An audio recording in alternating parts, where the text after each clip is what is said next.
I'm Nick Filardi. Oh, I'm Jason Thielbar. Welcome to the world's second finest podcast. A little behind the scenes there.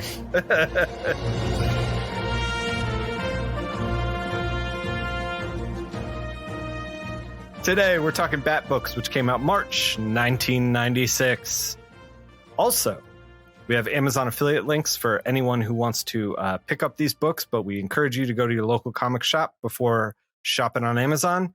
And this show will be up on YouTube eventually because I have been very busy. I think I just put February 96 up on my YouTube.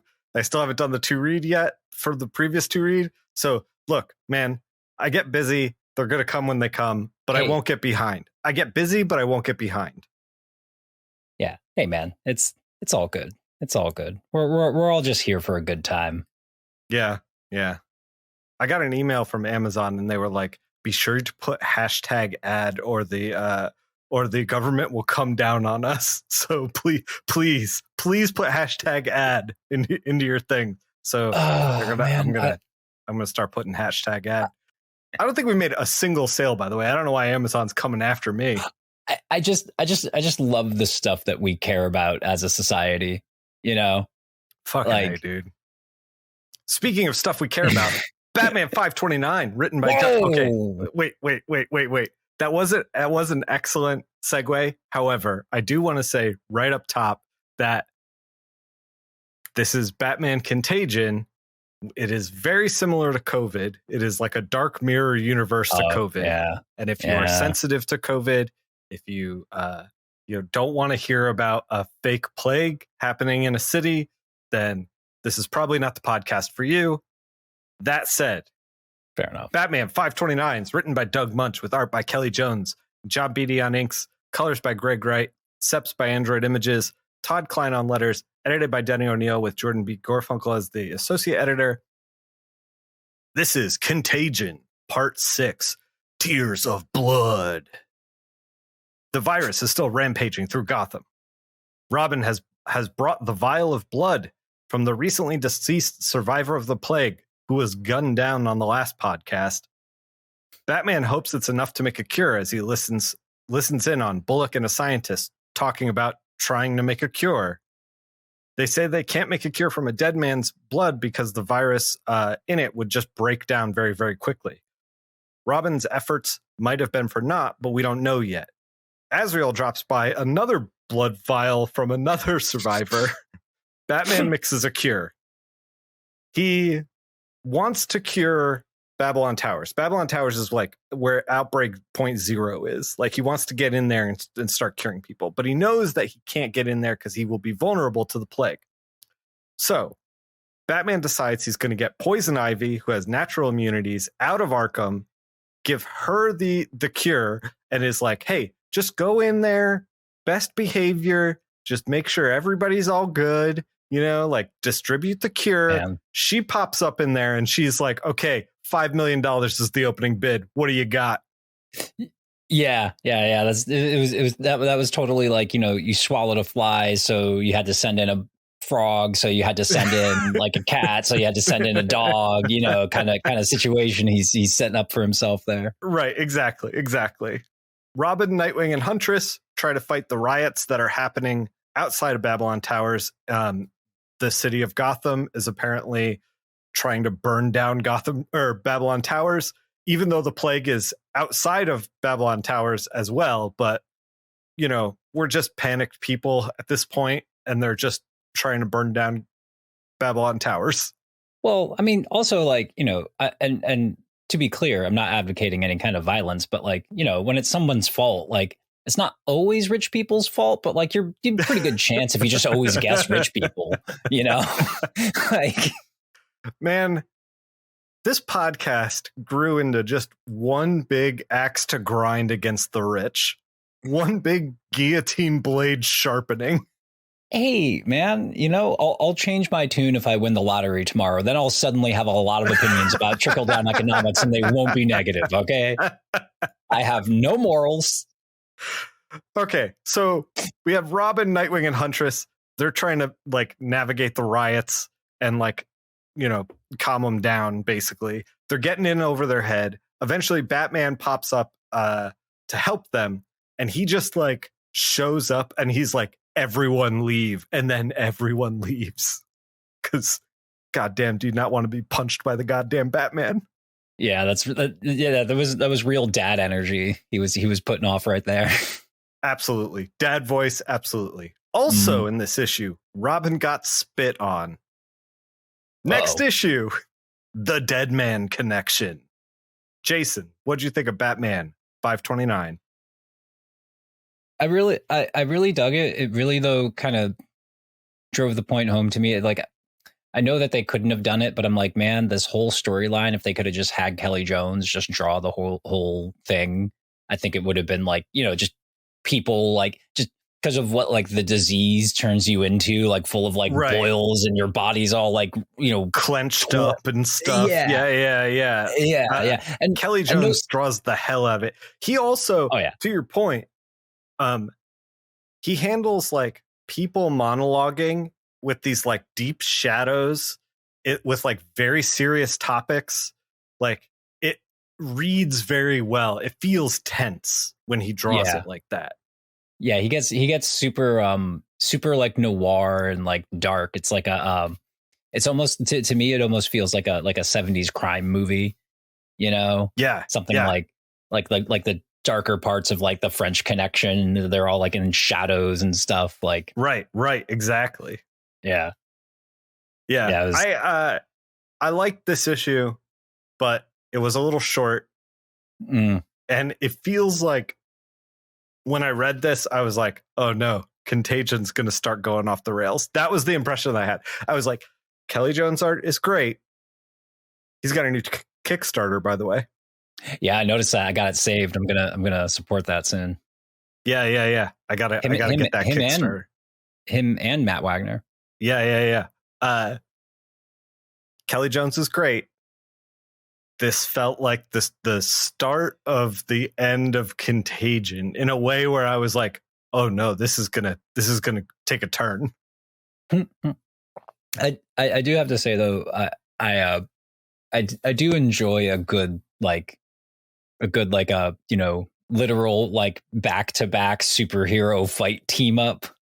Yeah. When it was classic. Robin, Nightwing, and Huntress like backs to the wall fighting the mob, I was like, hell yeah. Yeah, I really enjoy that, like that tropey bullshit. Like I just like fucking love it. They're like, it's like there's trouble, and like just like standing there, wide stance, like fists up. Like one of the things that I really liked about that was that Robin and Nightwing went to do crowd control, and then they got in over their head, and then Huntress was like, I'm showing up to help. And they're like, thank God, now we can really turn the tide. And they start to turn the tide, and then they start to lose again because there's just so many people, Jason. Huntress only has so many crossbow bolts before she runs out. Well, and none of them have the dad voice that Batman has. Exactly. And when he did that, when he intimidated the crowd, Robin was like, I can't wait to do that when I grow up. And Nightwing's like, I'm grown up and I can't do that. It was very good. Yeah, that's right. He's like, yeah, not everyone gets to do that, kid. It's a rare skill. It's a rare skill. Probably one of my favorite Batman drawings that Kelly Jones has done so far was Batman up on that little ledge chimney thing, being like disperse with his like cape flowing like crazy, looking like an absolute madman, using the dad voice. I was like, I'd run. And that point that just like, man, my dad was, when I was a kid, my dad was so good at that. Any group of kids, and like at baseball practice, like getting too rowdy, even if he's like across the field, just be like, hey, and we all just like the gasp is what it is. Yeah. It's like, we'll be good. Didn't have to do anything else. Just a well-placed low voice and a point. And it's like, oh God, oh, he's serious. Okay. You want to take us into Shadow of the Bat 49? Yes. Shadow of the Bat, number 49. The shadow falls upon The Angel of Death, Contagion Part 7. Alan Grant is your writer. Vincent Giarno is your penciler. Ray McCarthy is your inker. Pamela Rambo is your colorist. Android Images, in on those color separations. Bill Oakley letterer. Brian Stillfreeze, still beautiful cover painter. Jordan B. Gorfunkel, assistant editor. Dennis O'Neill is the big guy editor. We open on a medieval-looking scene of plague. Death swings down with their scythe, and a pretentious rich-ass writer is narrating his doom in the most tortured style. This dude sucks. But he's speaking into a voice recorder for his agent to publish it after he dies. Everything in Babylon Towers has gone to heck in a footbasket. But Poison Ivy is here with a cure/inoculation, possibly, maybe. All these rich pricks have hope. She's also taking them for as much in riches as she can bilk off of these desperate people, which, like, evil, yes, but also, again, not unlike the American healthcare companies. So, anywho. Jason, can I just interject real quick? Yeah. Let me posit a question to you rather than interjecting. Yeah. Which is more evil? Ivy asking for money for the cure, popping into Babylon Towers, or a company asking for money for the cure?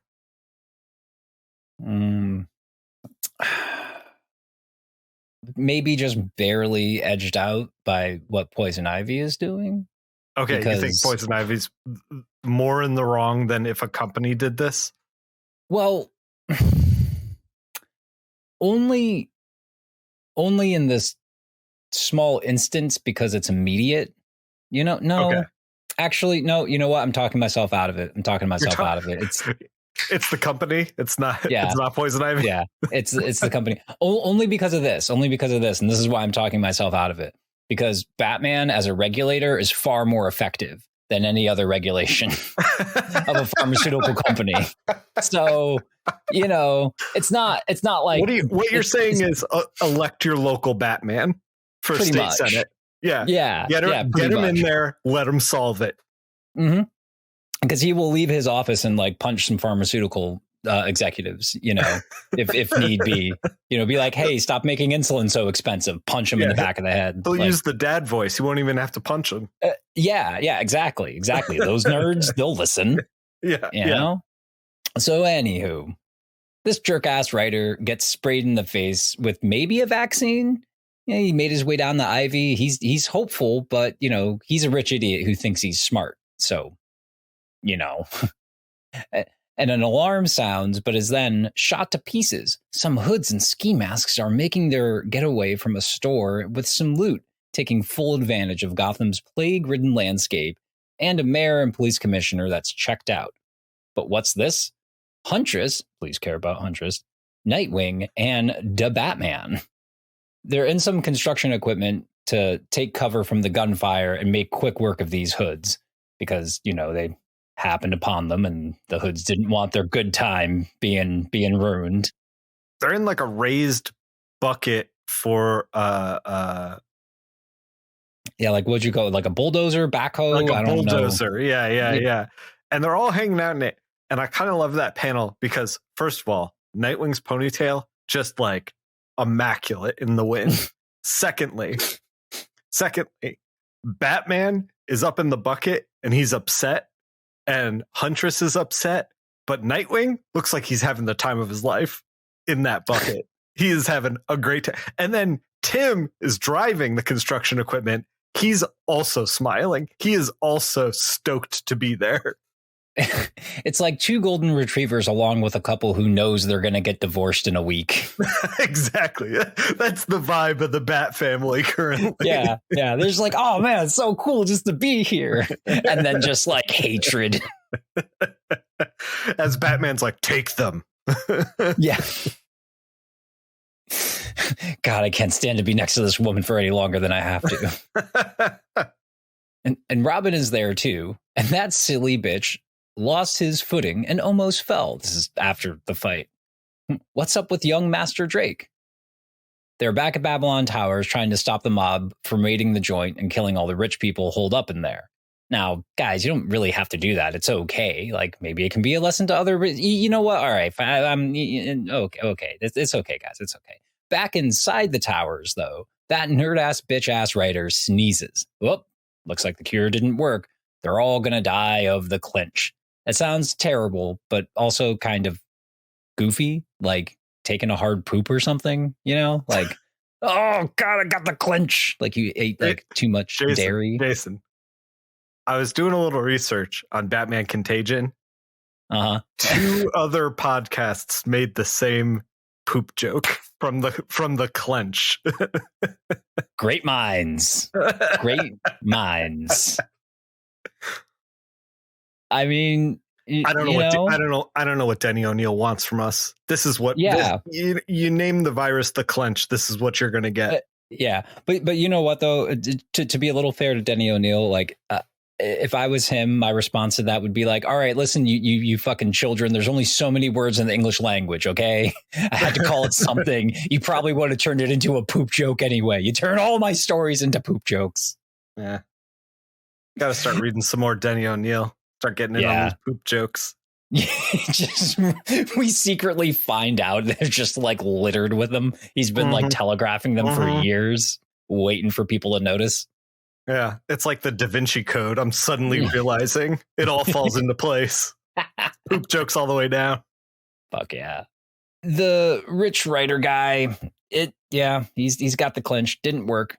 And Commissioner Gordon shows up outside with Bullock and a bunch of other cops and gives an inspiring speech. He must have rolled a nat 20 on that charisma because the big angry mob disperses for now. Yeah, sure. Great guys. Okay, fine. Don't want to kill the rich people. Whatever. The residents inside the towers confront Ivy about how the cure doesn't work. She tells them her smooches should do the trick, actually, and starts and starts kissing everyone like it's a carnival. We all know what that means. And Batman knows that it's far past time for Ivy not to have come back. Things must not have worked, or she's fucking with people, or both. He goes in, unprotected, over the protests of Nightwing. Gordon secretly follows Batman under the sewers and into the rich people towers. And then Robin, Nightwing, and Huntress are about to bust up some more hoods, but then Robin gets all weak-kneed and falls off the dang roof into some hooded hoodlums. Huntress and Nightwing grab the passed out Drake and make quick work of the bums who mean to do the city harm. Oh shit, he's bleeding from his eyes. Tim is infected. Damn. Back inside the towers, Batman wades through the dead bodies and orgies to tackle Ivy and to put an end to her awful fake cures and draining desperate people of their riches. But what's this?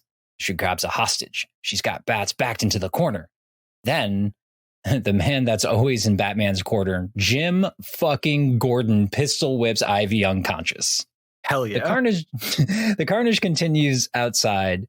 Huntress does some sweet flips trying to beat people back from the building. And the rich bitch writer is filling his last entry to his last ever manuscript. He's got the clinch, bleeding from his eyes, and he cries out to a god he doesn't really believe in for salvation. It's pretty brutal. To be continued. What'd you think of Shadow of the Bat, number 49? I really liked it. There's a couple things going on in this issue that I really enjoyed. I think at the top of the list, and if I was to rewrite this issue, I would make this more of a focus, would be like, and we're going to get a little more of this down the line,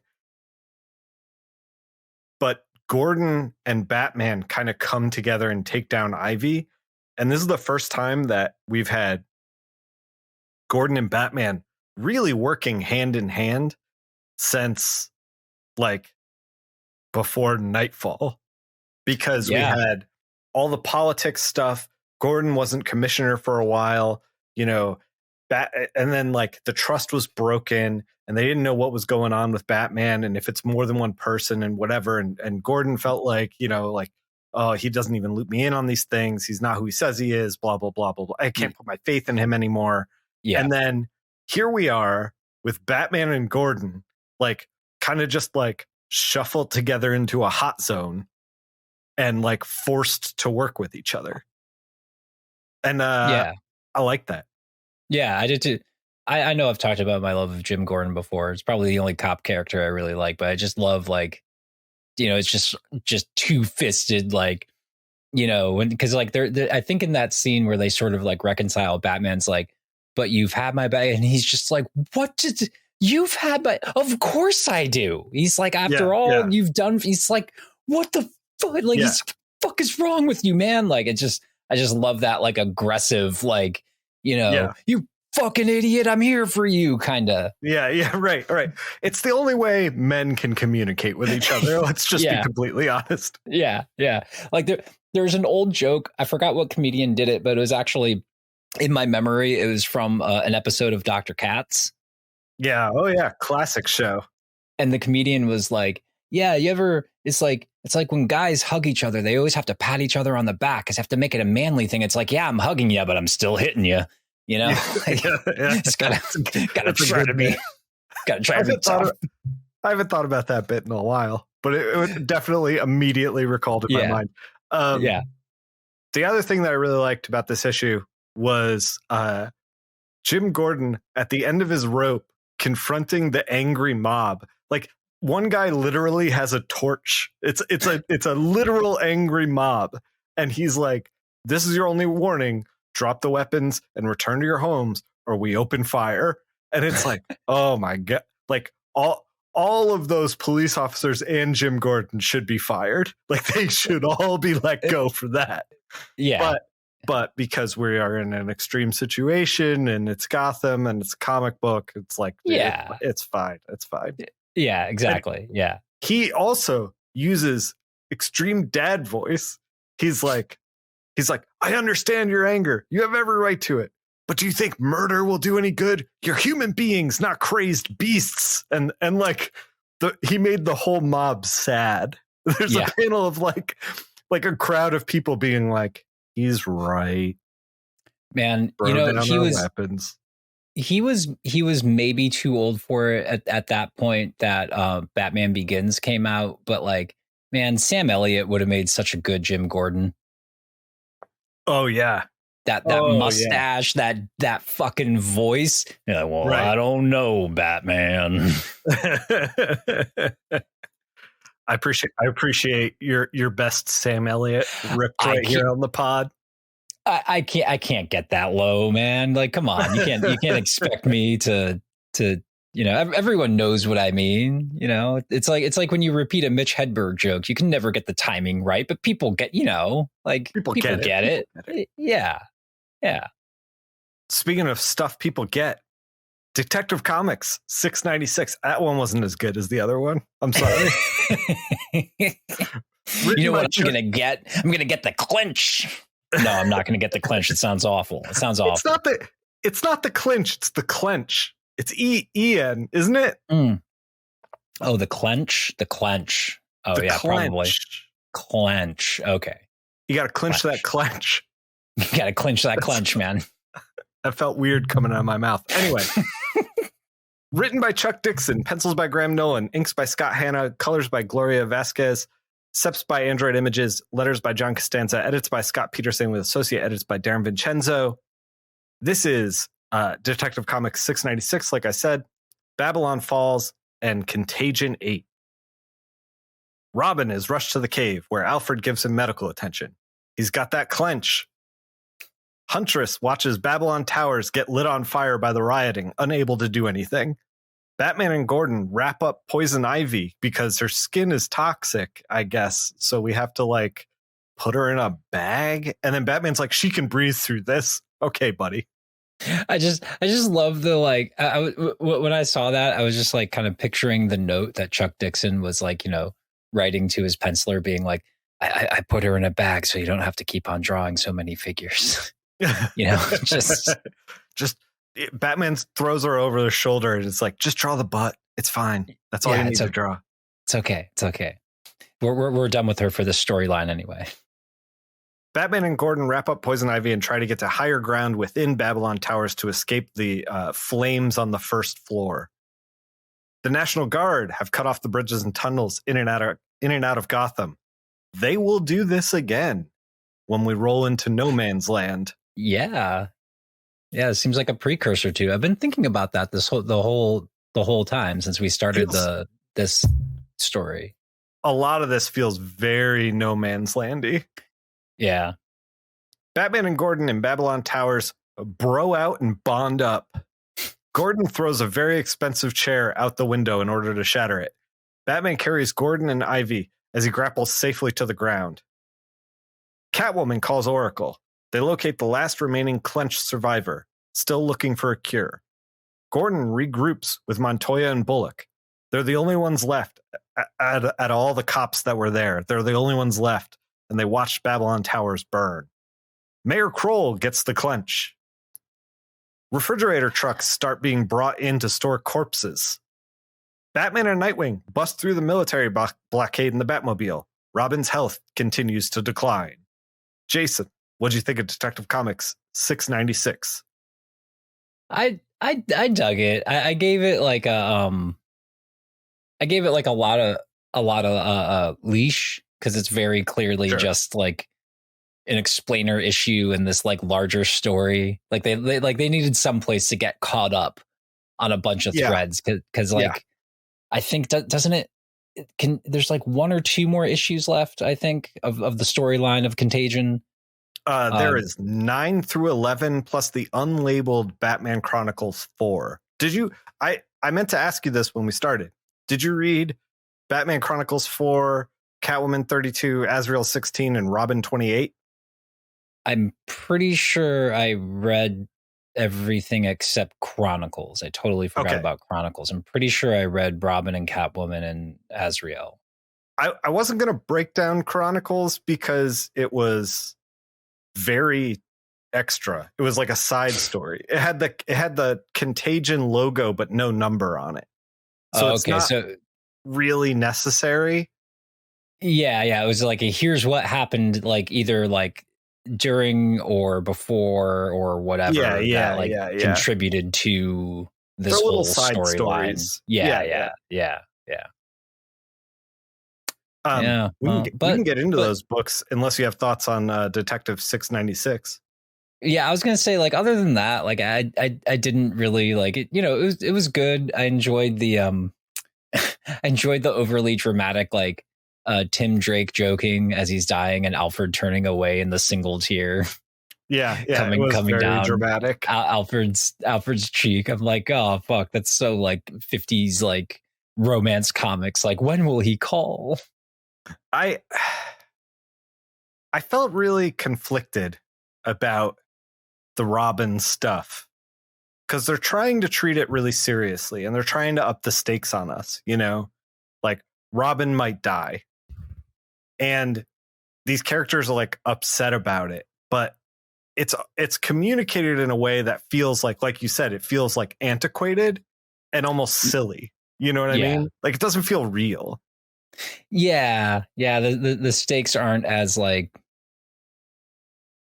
juicy because like you're not in like a George R.R. Martin book where you're just like, oh man, this beloved character might die.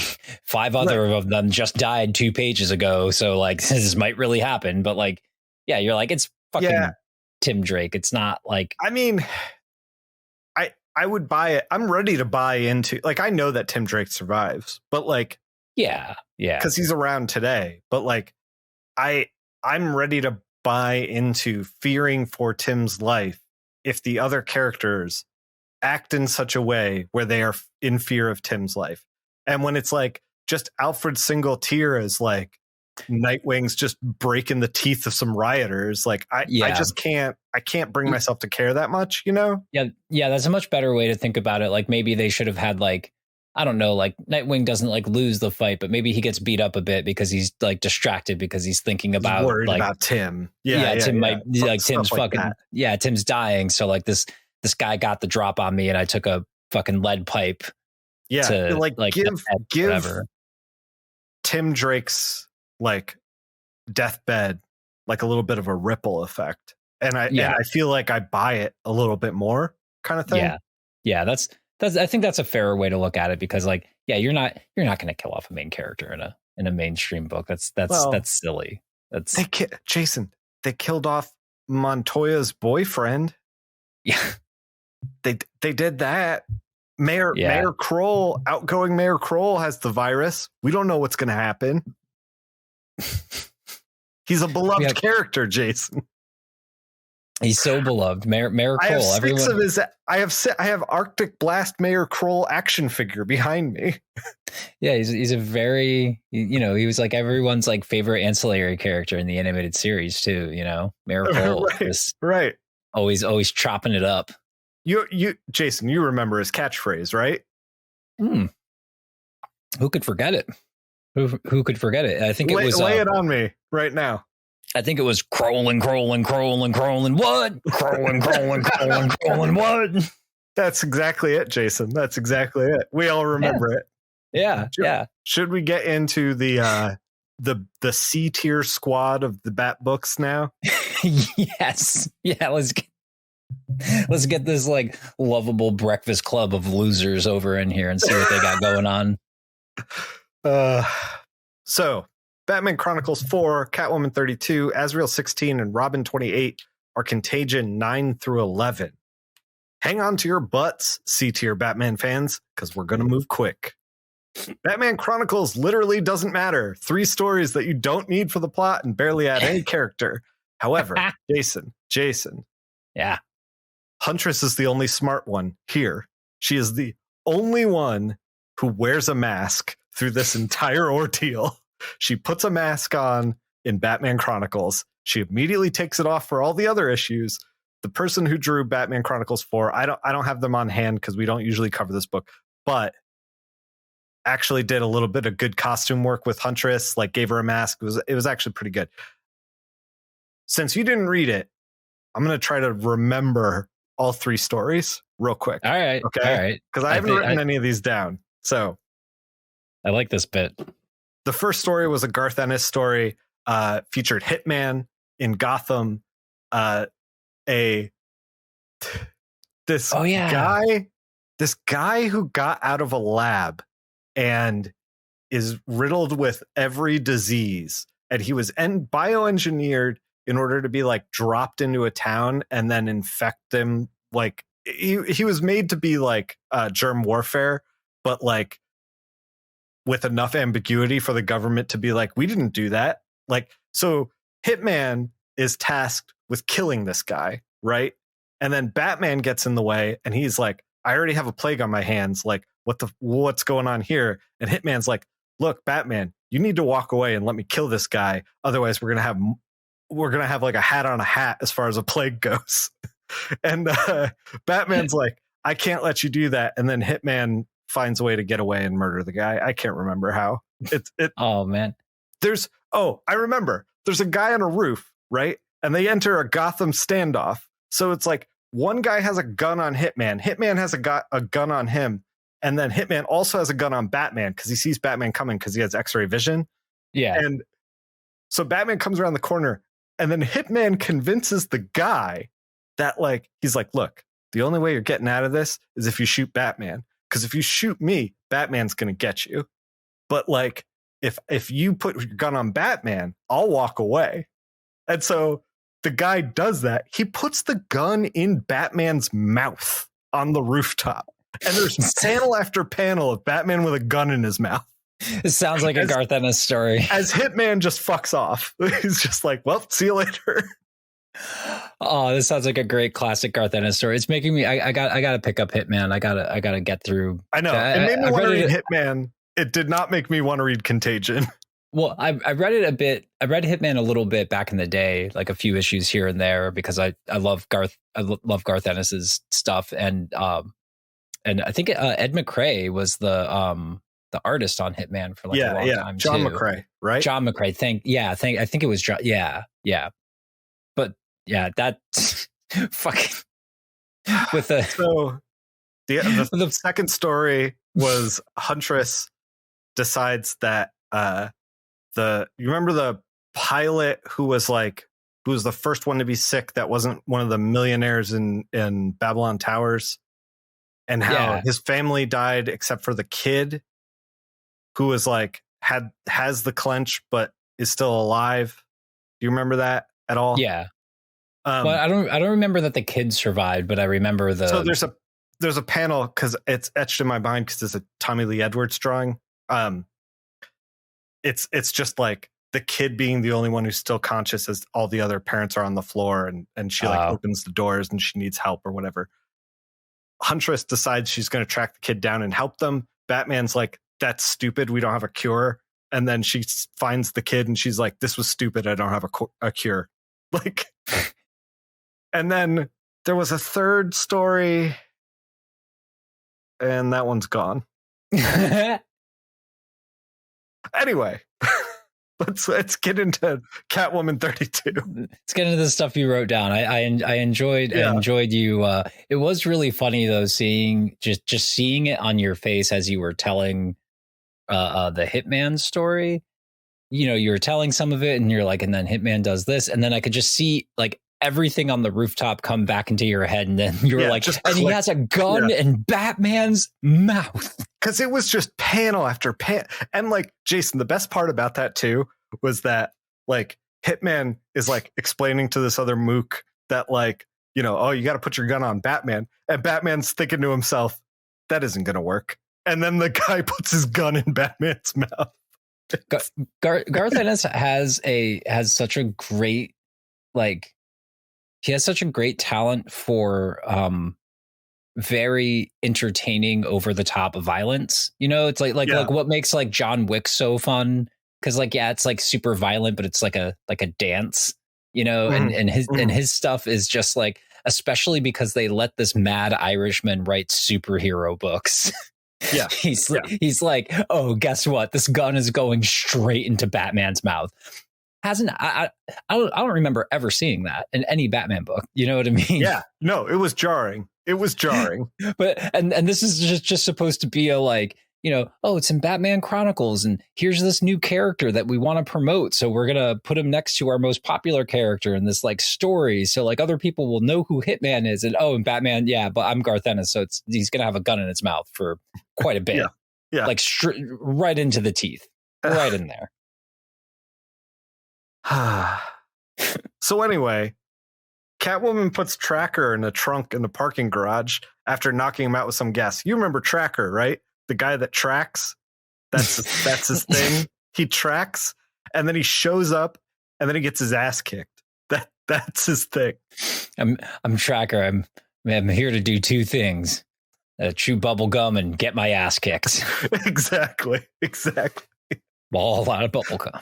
It's look, Jason, you can't fist fight a virus, but you can fist fight Tracker over and over again. Yeah. Hey, maybe, you know, everyone has their purpose in life. Maybe that's just Tracker's purpose. Catwoman finds the last remaining survivor located in Florida. She makes a call to Oracle in order to find this out. Oracle's like, how'd you get this number? Catwoman, and she's like, how'd you know I'm Catwoman? And it's like, let's all agree to disagree and like just give me the information and let's try to cure this thing. It was very good. Those couple of pages were great. Yeah, that was a good back and forth. So the survivor is caught up in some drug cartel ring in Miami because, of course, Catwoman pulls her out of there, gets her back to Gotham. Tracker catches up to her, and then she beats up Tracker again. Batman shows up and is like, LOL, survivors don't have a cure in their blood, LMAO. And Azrael sees a picture of the virus under a microscope and remembers the same symbol on a place that he raided, owned by Saint Dumas. Azrael and his crew then find the cure for the clench in a book that he stole that was written in an ancient language. Azrael then busts through a blockade to get back into Gotham to hand deliver the cure. Nightwing brings the cure to the Batcave, only to find out that it's too late for the sick and dying Robin. Because he's already cured. They faxed it. Azrael's team just faxed the cure over while Azrael was like, I'm going to get in the car and drive. Jason, he has a fucking car phone. He has a car phone in his car. And he's like, I have to drive this piece of paper over to Gotham. It's so stupid. Team Azrael faxed the document over before Azrael left. Jason, you know who the hero is? You know who's the hero that sent the fax that saved Gotham? You know what his name is? No. I had to dig this up. He's part of Azrael's team. His name is Brian Bryan. Or Brian with an I, Brian with a Y. He is Brian Bryan, the hero of this tale. Oh my God. I'm also reeling from like, oh yeah, Azrael has a team. It's a lot. It's a lot. This man needs a team. Nightwing's all like, that's it, plague's over, and everyone's like, I guess. And then Nightwing and Batman head to the streets to restore order. Mayor-elect Grange takes over after Kroll bungled this whole thing. Robin and Catwoman team up to take down some rioting that still happened. A bunch of Robin stuff teases a bunch of Robin stuff that's going to happen down the line that is not really pertinent to this podcast. But I did sneak a peek because there's a little, his girlfriend shows up and he's like, oh my God, like, what happened? And so I checked the next issue. She dyed her hair blonde. He doesn't really like it, but he's lying to her and says that he does. It's fucking weird. I don't know. Robin, it's a comic book. Jason, what did you think of Batman Chronicles 4, Catwoman 32, Azrael 16, and Robin 28, and the conclusion to Contagion? I actually, well, those last books they were all right. I mean, Catwoman was the most fun character, I think, throughout the whole Contagion story arc.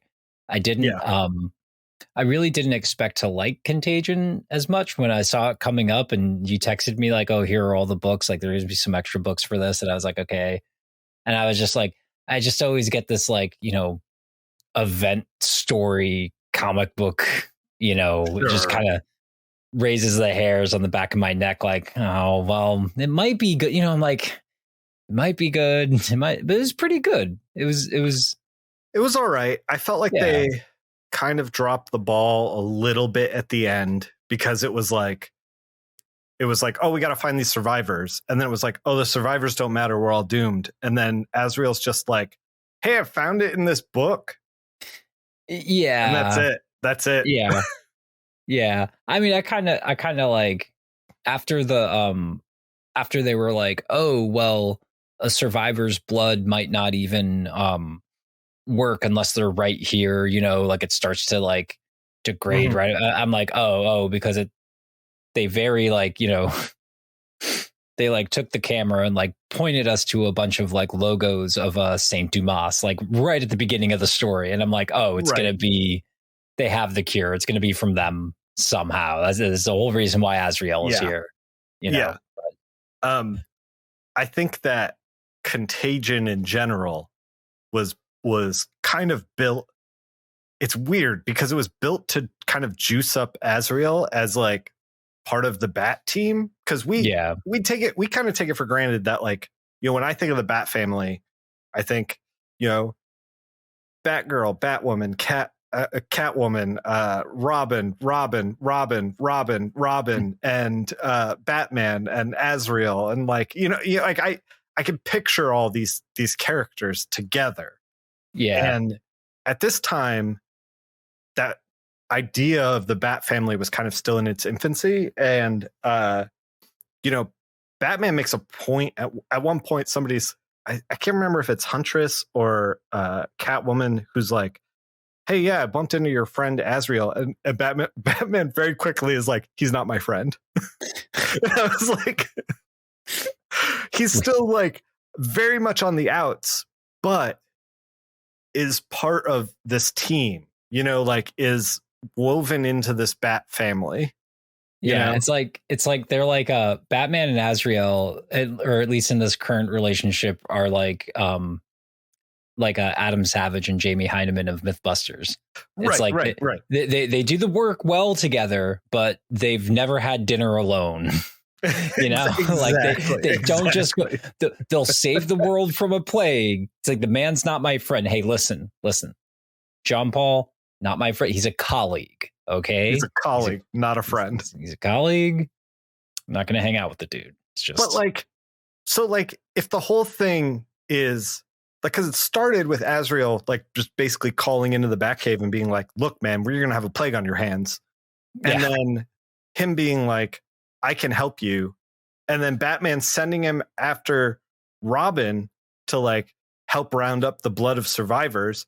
And then like that didn't even matter. So it was just like a wild goose chase. And then at the end, Azrael's like, I found it in a book, but he didn't even do anything. It's fucking Brian over here that's like saving the day. You know what I mean? Like he batters through the blockade, and then it's so fucking Azrael. He like has the piece of paper, and it's written in a code that was like written by Saint Dumas. And he has the piece of paper. And he just goes up to any hospital and he's like, this is as good a place as any. That's a direct quote. And he walks in and he's just like, hey, here's the cure, to like, I guess the receptionist.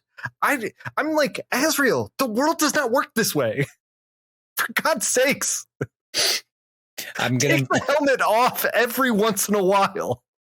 I'm gonna bring the cure to hospital. Yeah, right, exactly. This is what hospitals. Yeah, it is a very is a very childlike. Oh my God, he's such a dipshit, Jason. He's such a putz. And so I'm like, if we're juicing up Azrael to be part of the Bat family, then like, why are we also like, this guy sucks real bad? Am I right?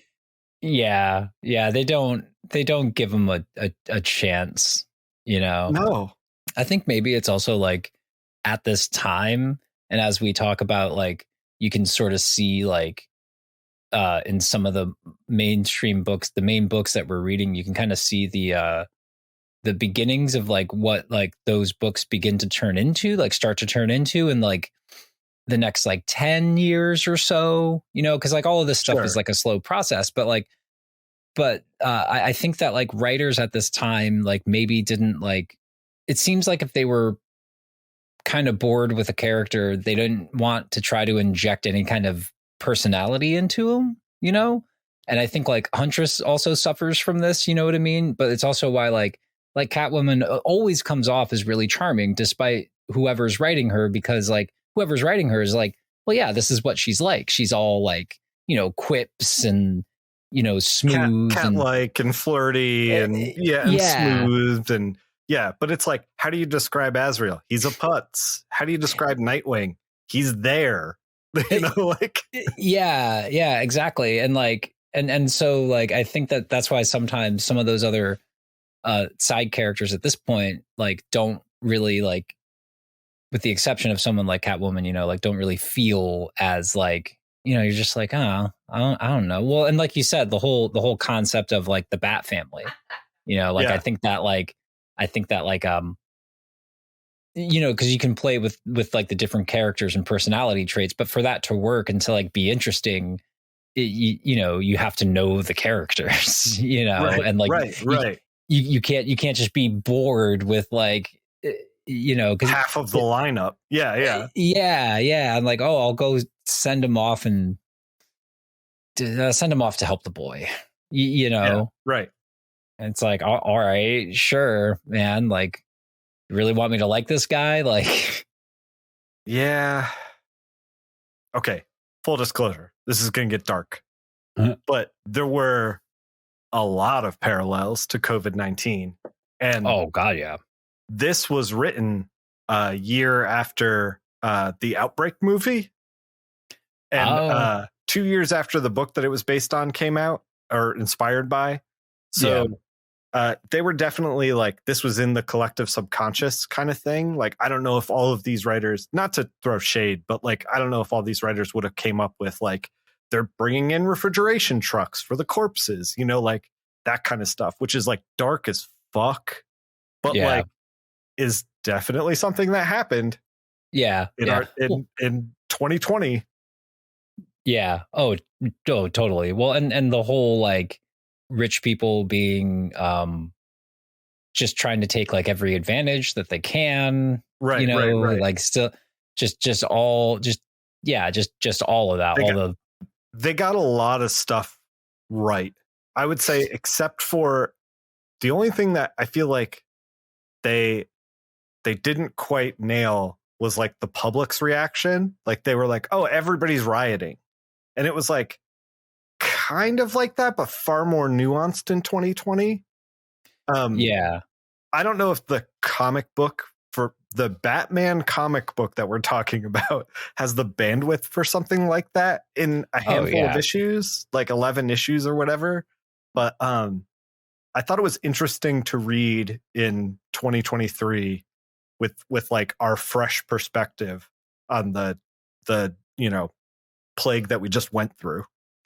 Yeah, because you're just like, well, how would this go down, kind of thing, in the modern area. Like maybe if you're writing Contagion Part 4 or whatever, like that's like your assignment as a writer. You're like, maybe you're like looking up what the Spanish flu was like, or sure, but like probably saw Outbreak, yeah, like stuff like that, and you're like, and you're trying to figure out what's like interesting and dramatic and like.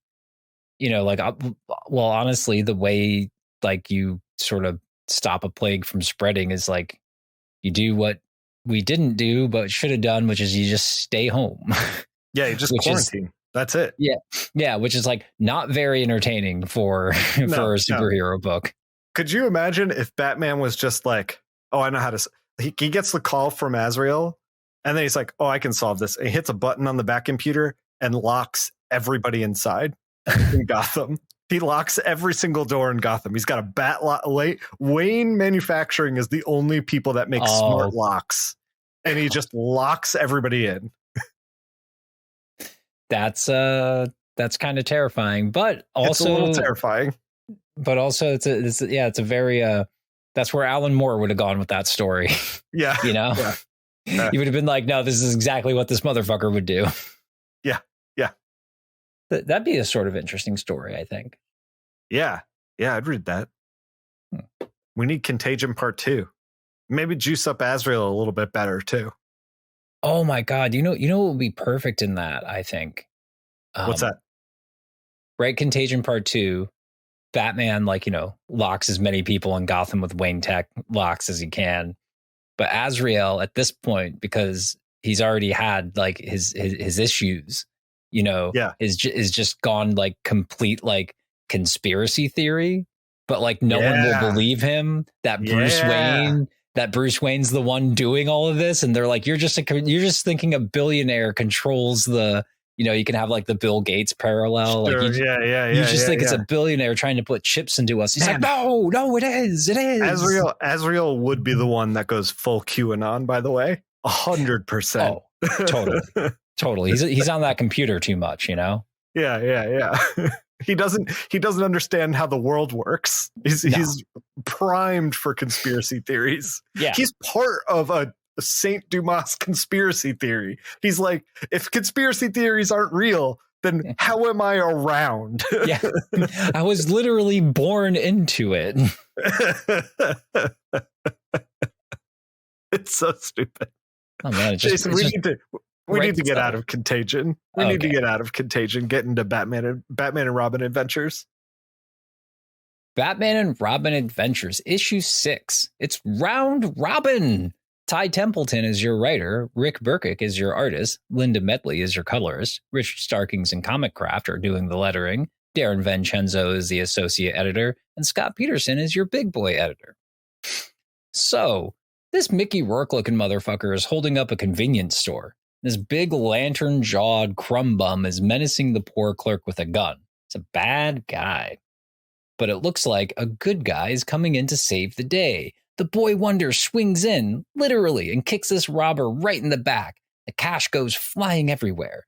But the crook gets better of Robin.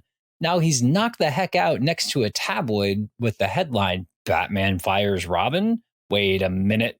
That ain't Dick Grayson who just got knocked out. What gives? Well, what gives is this Weekly World News-like tabloid published a made-up story, and Dick is hopping mad about it. Bruce seems to think that, it's pretty funny and tells him to just ignore it. He's like, yeah, whatever. No one believes that stuff anyway. And besides, the bat signal is up, and it's time to get your ass to work, you college idiot. Come on. Stop letting those commie professors cloud your judgment. Well, the police have a ransom note for Batman about the beat-up fake Robin from before.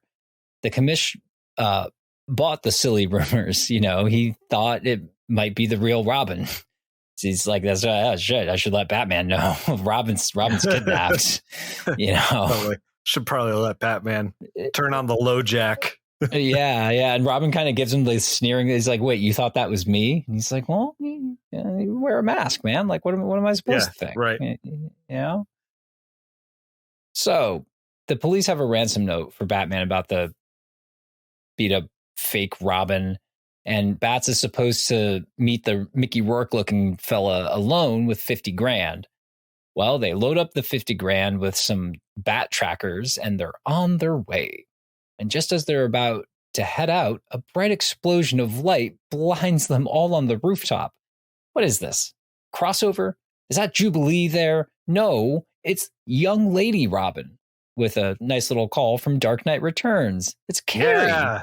It's Carrie. What up, girl? I was like, I thought that in my head whenever I'm like, yo, what up, girl? How you doing, Carrie? How you doing in the Dark Knight universe? Hope everything's good. She needs her slingshot. Oh, fuck yeah, she does.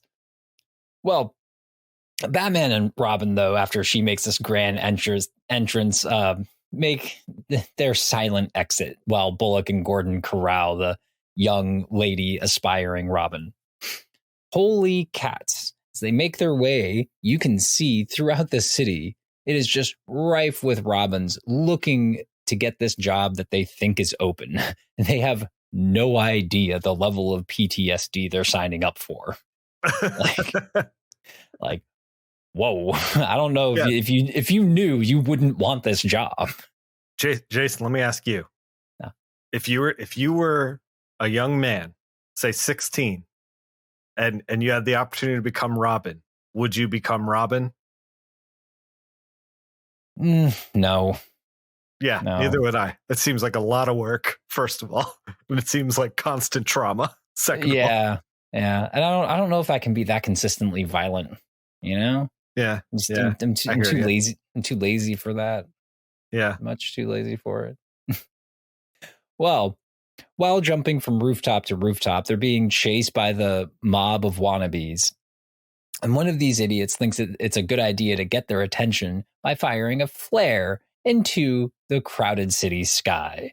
And this causes a big old mess. I think it hits a sign, causes like sparks to fly everywhere. And Batman is not impressed. And he turns around to tell this kid that. And if he wasn't pressed for time, you know, he would have just like knocked that fucking kid out. Mm-hmm. And Batman makes it to the best designed Batmobile ever, to a payphone that the big galoot fella said to be. He picks up the line just in time, and he's told to go to another location. Just then, the shiny face Carrie pops up into Batman's view, ready to help, but really she's just getting in the way because she is a child and she is out of her element, just like Donnie. Rest in peace, Donnie. Robin is on his way to the place where the fake Robin is being held hostage when another fake ass Robin flies by on a motorcycle and scoops up the paper that has the address on it. What a jerk. The rumors aren't true, buddy. Come on. I'm trying to trying to save someone here. Another unhelpful fake Robin drops into the Batmobile. Batman had the door open. And Batman is like, all right, you know what? Fine. Whatever, kid. You want to just jump into my Batmobile? All right. And he starts that shit up and then he ejects that fake birdie into the skies. And who says Batman doesn't have a sense of humor? Real Robin catches up with fake Robin. Hey, right in front of the place he was looking for anyway. That's convenient. Batman screeches up to where the galoot is calling from. Ah, shit. Here's young lady Robin again. She gets in the way. The galoot makes his escape. And he's going to kill the fake Robin. By the time they get to the house, holy shit, he gets to the house and lurches up to the fake Robin. But what's this? It's the real Robin. And he does a front flip and takes this guy out toot sweet with cold, calculating brutality. The press starts gathering around the house, and Robin would like to make an announcement, even though Batman was like, let's just get out of here. And Robin stands all proud and smiling, fists on his hips, saying there are no one replaces Robin. With Batman holding his hand up to no pictures, no press. Mm-hmm, What did you think of Batman and Robin Adventure 6? First of all, loved it. It was a lot of fun. The last panel, so they take a picture of like Robin being like, run this headline, no one replaces Robin. And then you get a newspaper and it says like National Insider, and it's like Batman and Robin secretly CIA spies. And then it says Mother Teresa finds wild child in the Florida Everglades. And then it says DC alleges program something that you can't really make out. And I was like, that is good comics. That is good comics. What a great ending. And there's like a drawing of Mother Teresa and a wild child in like the corner that's like kind of small. And I'm just like, perfect. Yeah. Great little goof. Great little goofs. This was, I think, the first time since we've started Batman and Robin Adventures where it felt like Batman Gotham Adventures, where it felt like the previous series. Oh, totally. Yeah. Felt like it finally rose up to like quick pace, not bogged down in dialogue, like a fun time, a great like premise for the adventure. All the Robins were very fun. The callback to Dark Knight Returns was excellent. Like it was just a good time. And I was like, yes, finally, this is what I was waiting for. Yeah, exactly. No, you're right. Yeah, Batman's kind of cranky. Robin's all worried about his reputation. Like no, like I love the if they would have had more pages, I'm sure they would have loved the running gag of like real Robin running into people he knows being like, "Oh, you're still working?" You know? Like, "Oh, I thought he fired you." You know, just so he could be like, "See, people believe this shit. Come on." I really loved it. I really felt like it was a return to form and long overdue. Yeah, great actions. Great. I really enjoyed the gag of the kid jumping into the Batmobile. Oh, it's so good. Yeah. Yeah, just cartoon, like just fired straight out of it. Also, we got the best Batmobile ever made. First of all, the animated series Batmobile with the canopy and everything, like it's just so good. Oh, and then the grill, like everything about it. And then Robin's motorcycle as well, like freaking rules, like that Akira looking thing. I was gonna say it's just like Kaneda's bike. Yeah. And then when you have like the Robins that were being like when he was on his motorcycle and the other fake Robin snagged the piece of paper, the address that he was going to, because they're all dressed like Robin, I was like, how am I going to tell these guys apart? And then I realized one's on like a Honda motorcycle and the other one's on the bike from Akira. And I'm like, oh, that's the Robin. There he is. Yeah. You know, like barring, and I know it would be because it's like a copyright thing, but I'm like, it would make sense in world for Robin and especially like Tim Drake Robin to like have an exact working replica of Kaneda's bike.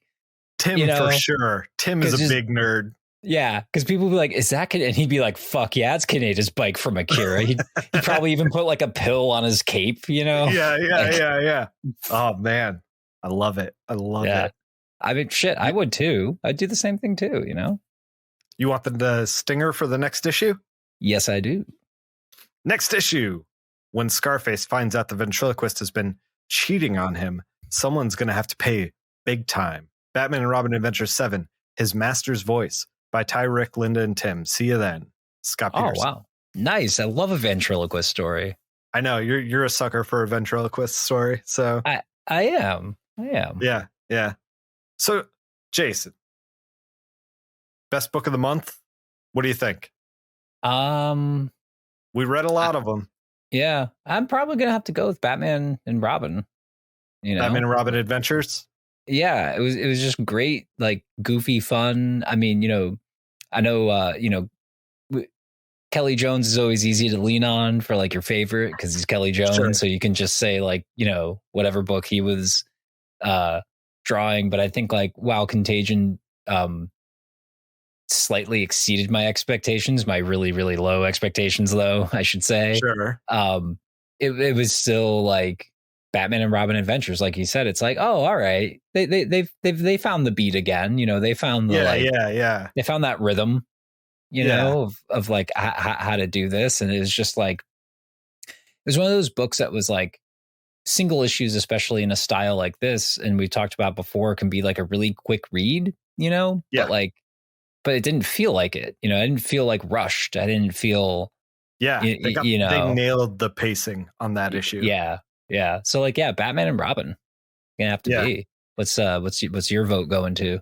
Probably Batman and Robin Adventures. I'm in agreement with you. However, favorite panel is definitely Batman on the ledge being like, disperse now. That panel that Kelly Jones drew with like the billowing cape. It's just so good. It's just so good. Yeah, like that's something that if I saw like if I was a kid and I saw that at like displayed in like an issue of Wizard, it would have gotten ripped out of the magazine and like taped to my wall. Yeah, exactly. Exactly. 100%. Been like, fuck yeah, right there.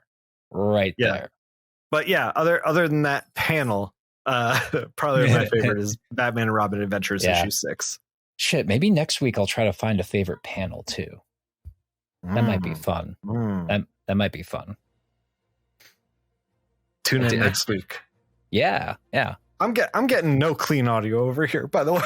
Shannon's just cackling in the background. She's sharing her joy. She's watching Gilmore Girls and Paris is on and she is losing it. She's just sharing her joy with the world, man. We got to wrap this show up.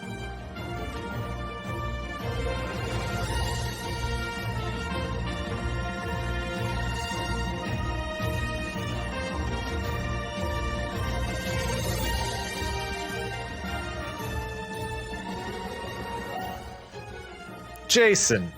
Nick. Where can people find you? They can still find me glued to the screen, doom scrolling on the Twitters at King of Black Acid. Also on Blue Sky at King Black Acid. I'm going to try to spin that up a bit more.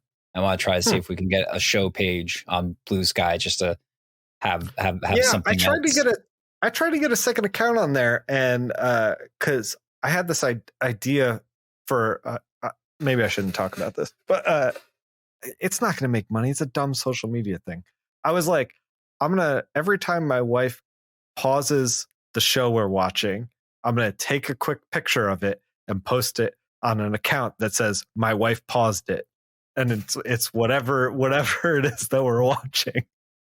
I think that is an interest to absolutely no one but me, but I thought it would be fun and a way to kind of catalog what we've been watching through the years, I support that. I think that's really funny too, but I support that.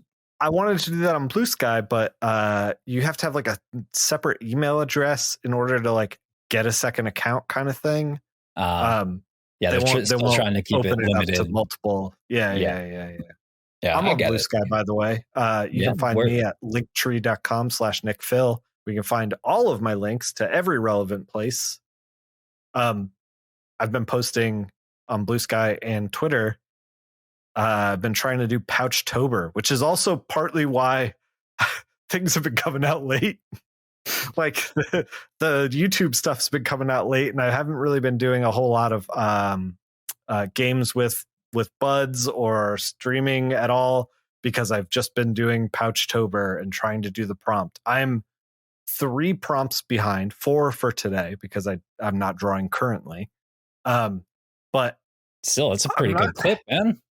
Yeah. I'm moving pretty well. We're almost halfway with it. So my goal was to do 20 of 30, and I'm definitely going to hit that. So I'm wondering if maybe in November I just do the ones that I missed, but I kind of skipped a few because I was like, I don't really care for Bad Rock. I don't really want to draw Bad Rock. Yeah. I don't know. Yeah. I don't know. Anyway, you can find that stuff all up on twitter.com/Nickfil and Nickfil on Blue Sky. or you can find those links down below or at linktree.com/Nickfil. Thanks for listening. Yeah, thank you so much.